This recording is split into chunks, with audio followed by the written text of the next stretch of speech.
Will the House please come to order and members kindly take their seats? Good afternoon. The devotional today will be led by outgoing Vermont Cartoonist Laureate Tilly Walden of Norwich and the new Vermont Cartoonist Laureate Steve Bissett of Windsor.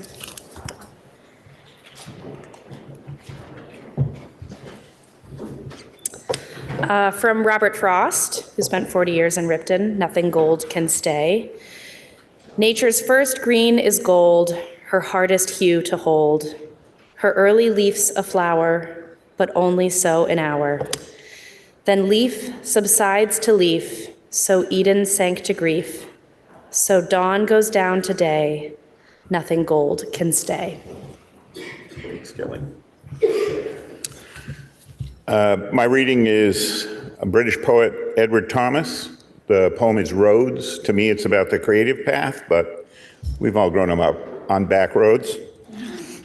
Whatever the road bring to me or take from me, they keep me company with their pattering, crowding the solitude of the loops over the downs, hushing the roar of towns and their brief multitude.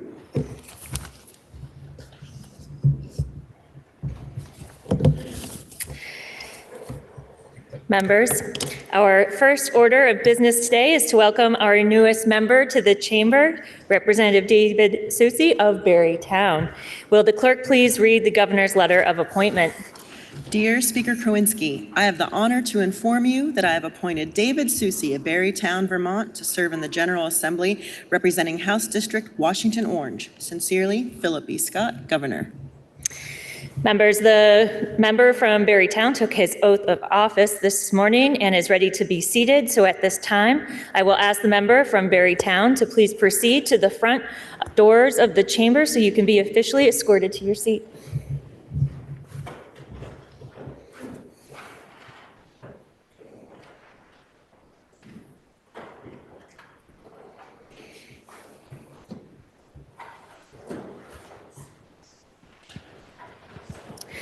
Madam Sergeant at Arms.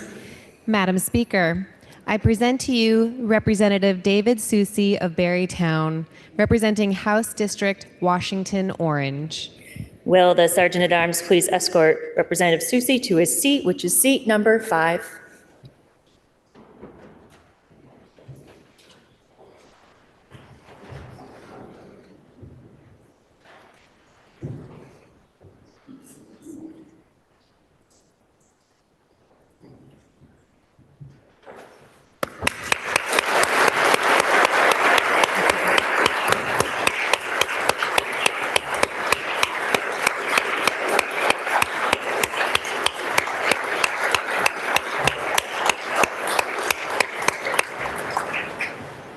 And now the chair appoints the member from Barrytown to the Committee on Health Care. And again, congratulations, member from Barrytown. Members, we have received requests to read 3 House concurrent resolutions that the House and Senate adopted pursuant to the consent calendar. The first is HCR 227, which is a House concurrent resolution in memory of Alice June Abraham. Please listen to the reading of the resolution. Whereas, born in Washington, D.C., the musically talented Alice Abraham was a member of the D.C. Youth Orchestra. She graduated from the Canterbury School in Maryland. She majored in music composition at Bennington College, where she composed Kairu for the Sage City Symphony, a community ensemble in North Bennington. And she earned a master's degree in library and information science from Simmons University in Boston, Massachusetts, having interned at the Library of Congress. And whereas for 21 years, she served as the knowledgeable and respected music librarian at public radio stations WGBH, WCRB in Boston, Massachusetts, where her colleagues elected her as vice president of the local chapter of Association of Employees of the Educational Foundation, Communication Workers of America Union. And whereas from Boston, Alice Abraham embarked on a new career. Returning to Southern Vermont, she became the projects manager at The Collaborative, a nonprofit organization that promotes healthy communities and substance-free youth. And whereas in her new hometown of Jamaica, Alice Abraham was an enthusiastic community volunteer, serving on the boards of the Jamaica Memorial Library, to which she contributed her professional expertise, the Senior Solutions Organization, and the Jamaica Historical Foundation. And whereas the collegial, compassionate, and vibrant life of Alice Abraham tragically ended prematurely on June 28, 2025, at 64 years of age, and her survivors include her wife of 28 years, Christina Healy, her stepsons, and her extended family. And her death saddened many admiring friends. Now, therefore, be it resolved by the Senate and House of Representatives that the General Assembly extends its sincere condolences to the family of Alice June Abraham, and be it further resolved that the Secretary of State be directed to send a copy of this resolution to the family of Alice Abraham and to the collaborative. Next is HCR 234, which is a House concurrent resolution designating April 9th, 2026 as Alzheimer's Awareness Day at the State House. Please listen to the reading of the resolution. Whereas dementia is a general term for loss of memory, language, problem-solving, and other thinking abilities that is severe enough to interfere with daily life. And Alzheimer's, the most common form of dementia, is a progressive disease. And whereas in 2025, over 12,000 Vermonters were living with Alzheimer's, and 20,000 caregivers provided 29 million hours of unpaid care, valued at $773 million. And whereas dementia caregivers report higher rates of emotional, physical, and financial stress than do caregivers of individuals with other types of illness. And whereas more than 1 in 5 caregivers in Vermont are providing care to an individual with Alzheimer's or another form of dementia. And whereas over 10% of dementia caregivers in Vermont report being in frequent poor physical health, and nationally a significant percentage report problems due to the state of their mental health. And whereas Vermont has prioritized support for dementia caregivers through the Dementia Respite Grant program that the Department of Disabilities, Aging, and Independent Living and the Area Agencies on Aging jointly administer. And whereas the Dementia Respite Grant program allows dementia caregivers to have a brief break to take care of their own needs and to reduce caregiver burnout. And importantly, this initiative aims to keep individuals in their communities and helps to defer the necessity of Medicaid support for as long as possible. And whereas today, April 9th, 2026, family members, caregivers, and medical professionals are gathered at the State House to inform the General Assembly of the financial, personal, and societal implications of Alzheimer's disease in Vermont. Now, therefore, be it resolved by the Senate and House of Representatives that the General Assembly designates April 9th, 2026 as Alzheimer's Awareness Day at the State House. And be it further resolved that the Secretary of State be directed to send a copy of this resolution to the Vermont chapter of the Alzheimer's Association. And finally, HCR 240 is a House concurrent resolution congratulating Stephen R. Bissett on his designation as the 6th Vermont Cartoonist Laureate. Please listen to the reading of the resolution. Whereas in a nationally unique collaboration between the Center for Cartoon Studies in White River Junction and the Vermont Arts Council, the Vermont Cartoonist Laureate Program advances the recognition of comics as a distinctive and powerful artistic medium, spanning graphic novels, journalism, children's literature, and other forms of storytelling. And whereas the graphic artists previously so honored were James Kochalka, Ed Koren, Allison Bechdel, Rick Vike, and most recently, Tilly Walden. And whereas the newly designated 6th Vermont Cartoonist Laureate is Stephen R. Bissett of Windsor, a Waterbury native and 1973 graduate of Harwood Union High School, and 2025 inductee into the school's Hall of Fame. And professionally, he is a proud alumnus of the Joe Kubert School of Cartoon and Graphic Arts, first graduating class, an internationally recognized and honored cartoonist and publisher, a dedicated arts advocate who was a signatory of the 1988 Creators' Bill of Rights, and a founding faculty member of the Center for Cartoon Studies.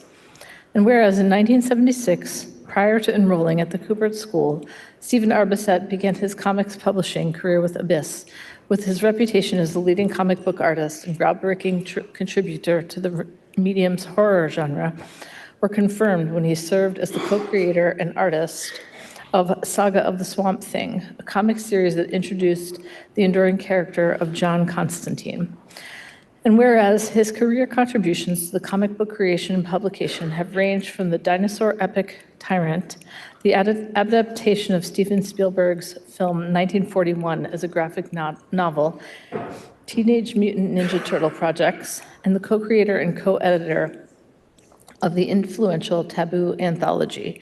And he introduced an important outlet for independent comic book publishing and a home for boundary-pushing creators. And whereas Stephen R. Bissett, whose graphic artistry has extended to many unique applications, is the winner of top professional honors, including multiple Jack Kirby Comics Industry Awards, the Inkpot Award, and the Eisner Award, all outstanding credentials for this career recognition.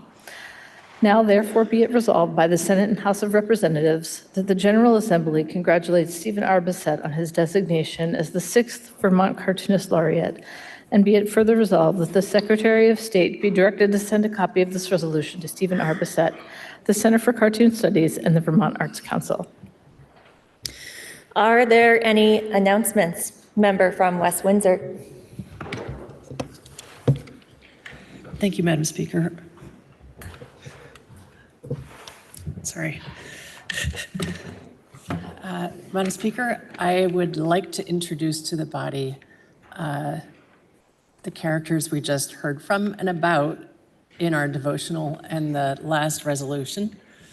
The now present and now past Vermont Cartoonist Laureate and the colleagues who have accompanied them as my guests today, along with Representative Bartholomew. Tilly Walden of Norwich is a cartoonist and creator of a number of award-winning graphic novels, including the Hugo-nominated On a Sunbeam and LA Times Book Prize-winning memoir, Spinning. Tilly is the state of Vermont's 5th Cartoonist Laureate and currently teaches comics at the Center for Cartoon Studies in White River Junction. She lives in the Upper Valley with her family. Stephen Bissett, our state's newest cartoonist laureate, was born in Burlington and raised in Essex Junction, Duxville, and Colbyville, Vermont. His first published comic book was created and printed at Johnson State College. Steve and his wife, Marjorie, live in the birthplace of Vermont, Windsor. Steve was a pioneer graduate of the Joe Kubert School of Cartoon and Graphic Art and instructor at Center for Cartoon Studies. His past work includes Swamp Thing, Taboo, S.R. Bissett's Tyrant, and co-creator of John Constantine. Recent works include the short story The Spectre of South Hollow in Becoming Nosferatu, 2 volumes of the book series Cryptid Cinema, sketchbooks Thoughtful Creatures, Brooding Creatures, and In the Mood for Monsters. And he's co-author of Studio of Screams and author and editor of a new book series, Paleo Pop, and many Blu-ray and 4K movies, bonus features, and commentary tracks. Steve's wife, Marjorie Bissett, is accompanying him today for today's event, and also accompanying Tilly and Steve are James Sturm of Heartland, the co-founder of the Center for Cartoon Studies in White River Junction, Susan Evans McClure, Executive Director of the Vermont Arts Council. They are seated in the gallery along with James Kachalka, Vermont's first cartoonist laureate from Burlington, and John Rosen, comic book author from Lyndonville. Please help me give them all a very warm welcome. Thank you. Will the guest and member from West Windsor please rise and be recognized?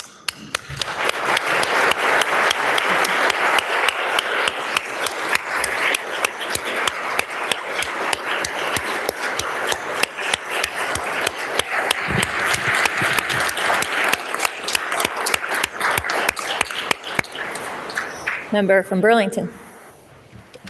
Madam Speaker, I introduce to the House through you my dear friend Steve Giroux of Windsor, Vermont, who joins us in the balcony today.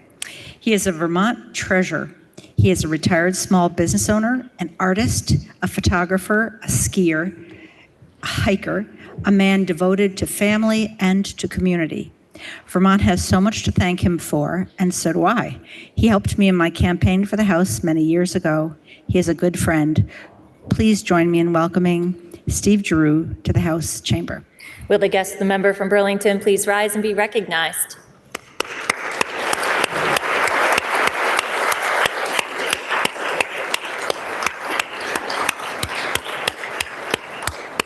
Member from Wolcott. Thank you, Madam Speaker. We just heard a resolution that over 12,000 Vermonters are living with Alzheimer's, and 20,000 caregivers provide 29 million hours of unpaid care. Let me break that down. Each one of us has about 80 constituents living with Alzheimer's, and each one of our districts, roughly 133 of our constituents, are providing, on average, 1,400 hours of care each year for someone living with this disease. These are our neighbors, our coworkers, and our loved ones. This is a growing public health challenge that touches every community in our state. Today, we are joined by Vermonters who are living with this disease or walking alongside someone who is. These are brave individuals who have come forward to share their stories, not just their struggles, but their strength, resilience, and their deep commitment to dignity and compassion. Their voices remind us of why our work matters. They are joined by advocates and staff from the Vermont Chapter on Alzheimer's Association, along with other organizations that provide vital services, resources, and supports for Vermonters living with Alzheimer's and other forms of dementia. Their presence here today is testament to the network of care that exists in our state and to the gaps we still need to fill. I also want to recognize the importance of continued investment in research, public health infrastructure, and home and community-based service organizations. We must ensure that Vermonters living with Alzheimer's have access to care they need, whether that's memory screenings at senior centers, continued investments in adult day programs, in-home care, and respite for family caregivers. I invite members of this body to join me in thanking those who are with us today for their care and support of others, for their advocacy, and reminding us of what it means to show up for each other. They are seated behind me in the gallery. Will the guest, the member from Wolcott, please rise and be recognized?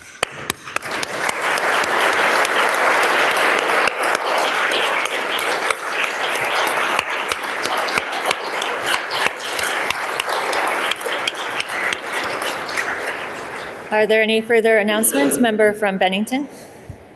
Thank you, Madam Speaker. We just heard a resolution honoring Alice Abraham, a true leader and advocate for prevention and for her community. The member from Dover and I offered this resolution along with others from our Southern Vermont delegation to recognize the incredible work that Alice did for the collaborative and all the lives that she touched throughout our region. Alice was a Bennington College alum, and you can tell because she was so knowledgeable and a force, kind of like some other Bennington graduates that you may know. But she carried that spirit with her throughout all the work she did. Though we know that her love for Vermont began at Bennington College over 40 years ago, she turned her calling to help Vermonters by making a home in Jamaica. And I will tell you that Alice, to me, was a special person, not only because she was awesome and fun, but because she'll always hold a special place in my heart. When I started with the campaign for tobacco-free kids back in 2023, while I was still in college. I was mainly starting out my early research and work in the criminal justice world, so public health was kind of new and scary to me. But Alice was the first, and I literally mean the first person, that I had to ask the question to about whether they would be willing to support our campaign. But before I got to that question, when I introduced myself to her, the words Bennington College came out of my mouth. And I don't really remember much of what went into that conversation, other than we ended up talking about Bennington College for around 45 minutes and all the peak days in the 1980s, which were the glorious days at our institution. But we shared a lot. We learned a lot from each other, and we work together. So for me, like I said, Alice meant a lot, but she also meant a whole lot and still holds a special place in the hearts of the folks at the Collaborative and the Jamaica Historical Foundation who've come here all this way today to accept this recognition in her honor. So I'm going to list the names of the two groups. So from the Collaborative, which was Alice's place of employment, we're joined by Marianne Morris, Natalie Philpott, Thomas West, Samantha Pierce, and James Coleman. From the Jamaica Historical Foundation, we're joined by Penny Allen, Carrie Amidon, Judy Brown, and we're also joined by the most important woman in her life, the love of her life, Chris Healy. Madam Speaker, would you please help me welcome them to the State House? Will the guest member from Bennington please rise and be recognized?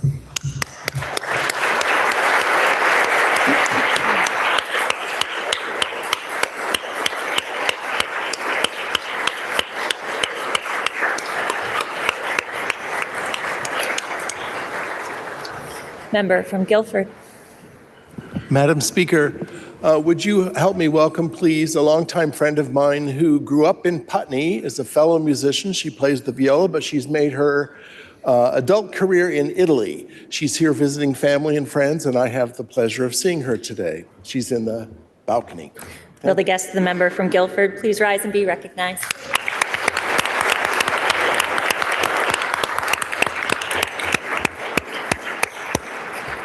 Member from Bennington.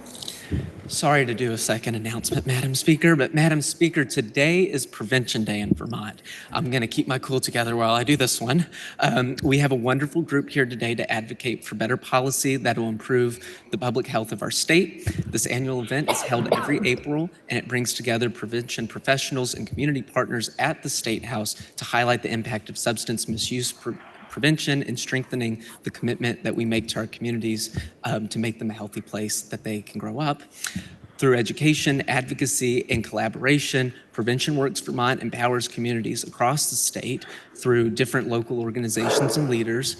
In addition to the over 100 Vermonters and 33 organizations represented here today, we have 6 youth groups and schools from around the state that I'll list off individually real quick.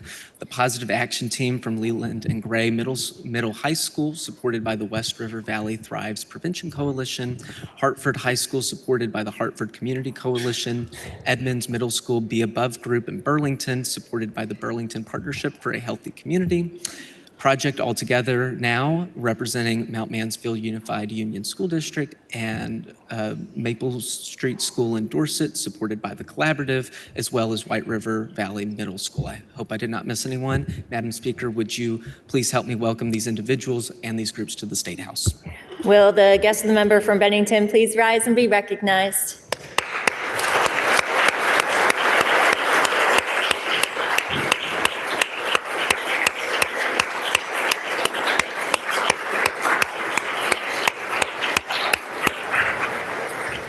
Member from Newfane. Madam Speaker, it's always a pleasure to welcome constituents to this building, but it's a lot more of a pleasure when they are students. And even though these were already mentioned, I promised them I would recognize them. So visiting us today are a group of middle school students, and they're actually middle school student leaders, I would call them, and they're advisors from Leland and Gray Middle and High School in Townsend. These students are part of a youth-led group called the Positive Action Team that focuses on social and environmental issues affecting students in the West River Valley of Central Windham County. These students live in Townsend, Dover, and Brookline. So on behalf of the members from Dover, Westminster, Rockingham, and myself, please join me in giving them a warm welcome to the People's House. They're seated in the balcony. Will the guest member from Newfane please rise and be recognized?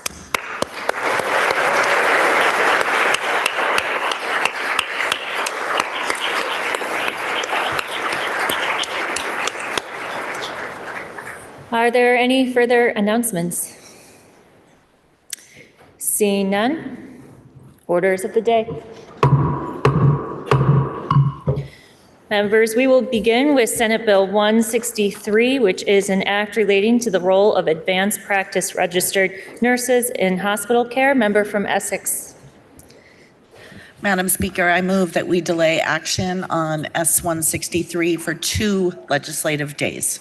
The member from Essex moves that we postpone action on Senate Bill 163 for 2 legislative days. Are you ready for the question? If so, all those in favor, please say aye. Aye. All those opposed, please say nay. The ayes appear to have it. The ayes do have it, and you have postponed action on Senate Bill 163 until next Tuesday. Next is Senate Bill 181, which is an act relating to eliminating the requirement for a pre-sentence investigation for imposition of a deferred sentence. The bill was referred to the Committee on Judiciary, which recommends that the House propose to the Senate to amend the bill as printed in today's calendar. The member from Williston, Representative Arsenault, will speak for the committee. Please listen to the second reading of the bill.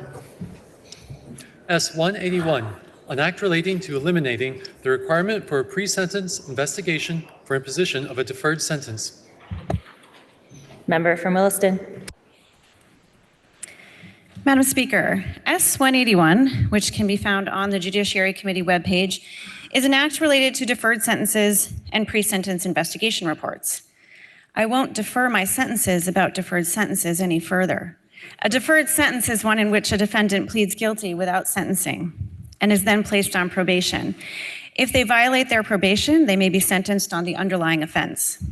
If a defendant completes their probation with no violations, their record related to that crime is expunged.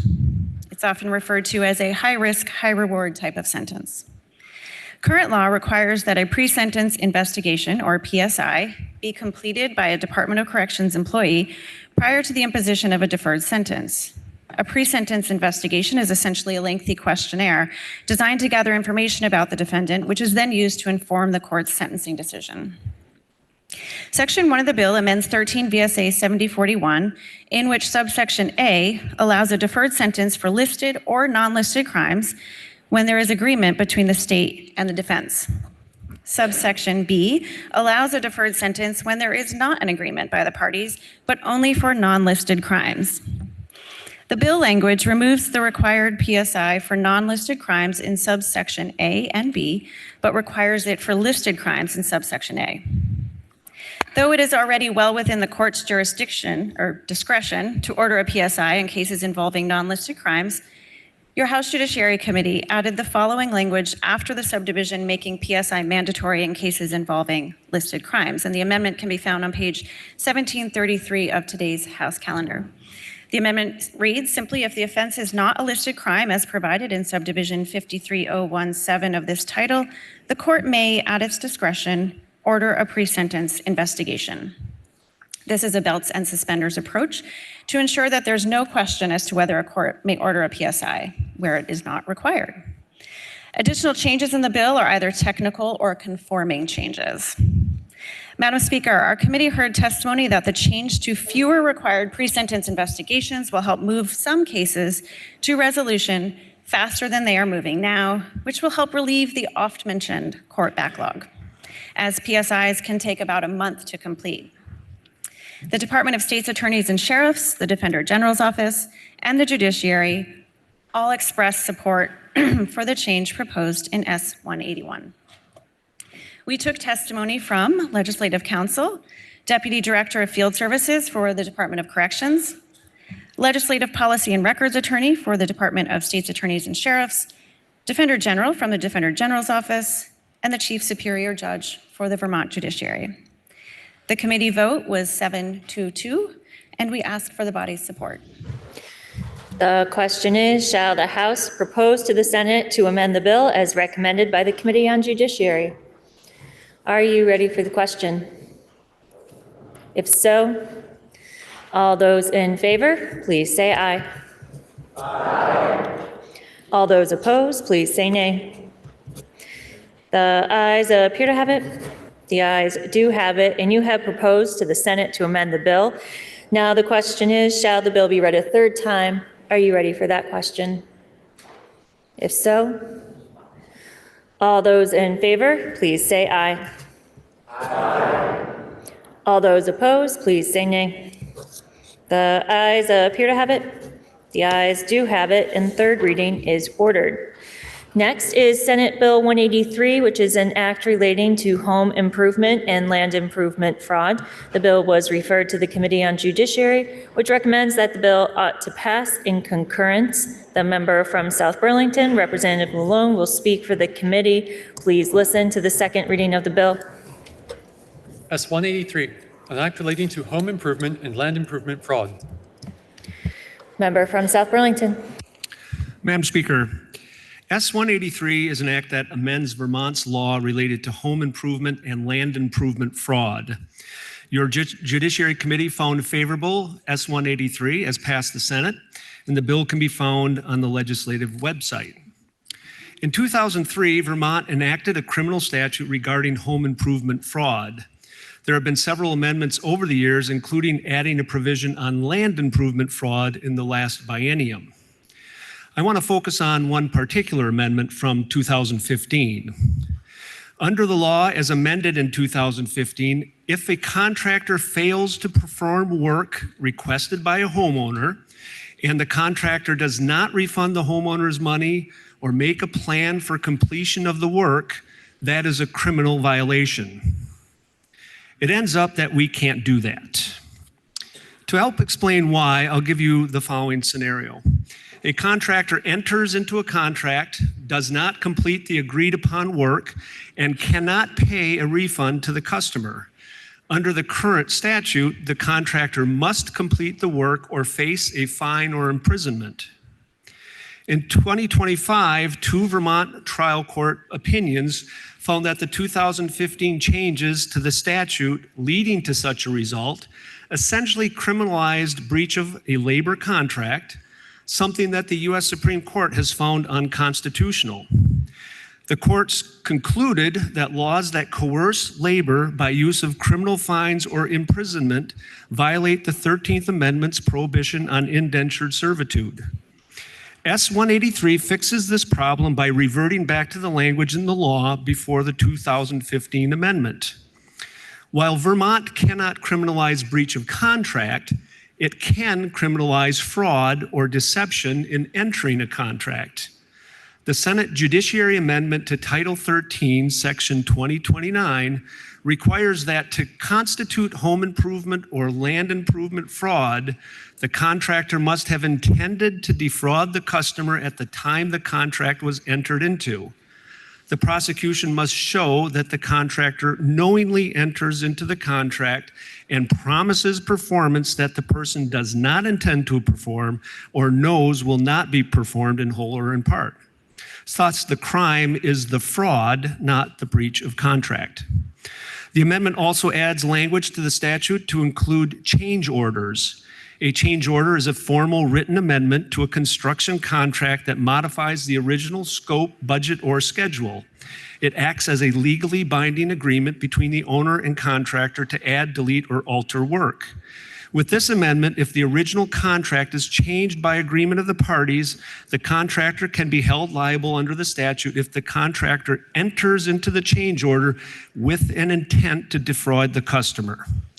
House Judiciary heard from the following witnesses: Legislative Counsel, the Director of Policy and Legislative Affairs of the Attorney General's Office, the State's Attorney from Bennington County, the Legislative Policy and Records Attorney of the Department of State's Attorneys and Sheriffs, the Defender General, the Manager of Government and Public Affairs of Downs Racklin Martin, and the Co-President and owner of Huntington Homes. The House Judiciary found S-193 has passed the Senate favorable on a vote of 803, and we ask you for your support. The question is, shall the bill be read a third time? Are you ready for the question? If so, all those in favor, please say aye. Aye. All those opposed, please say nay. The ayes appear to have it. The ayes do have it, and third reading is ordered. Members, that completes the orders of the day. Are there any announcements? Member from Weston. Madam Speaker, the Caucus for Vermont's Economy will be meeting tomorrow at noon in room 10. We will be hearing from the League of Cities and Towns and the Realtors Association about some obscure law called Act 181. Thank you. Members, the chair has one announcement. Due to the resignation of Representative McFawn of Barrytown, we have a vacancy on the Joint Legislative Justice Oversight Committee. And to fill the vacancy, I appoint the member from that committee, the member from Mendon, Representative Taylor. Are there any further announcements? Member from Charlotte. Legislative Cabaret is 2 weeks from today, and I know everybody wants to be in it, and I only have 3 people signed up, or 3 acts signed up. And I would prefer to get all of your beautiful talents on my spreadsheet before then, so we can make sure if you need like a hula hoop or something, we can get it for you. Thank you. Are there any further announcements? Seeing none. Member from Poultney, can you please offer us a motion to adjourn until Friday, April 10th at 9:30 a.m.? Madam Speaker, I make a motion this body stand in adjournment until Friday, April 10th, 2026 at 9:30 a.m. You have heard the motion. Are you ready for the question? If so, all those in favor, please say aye. Aye. All those opposed, please say nay. The ayes appear to have it. The ayes do have it, and this body stands in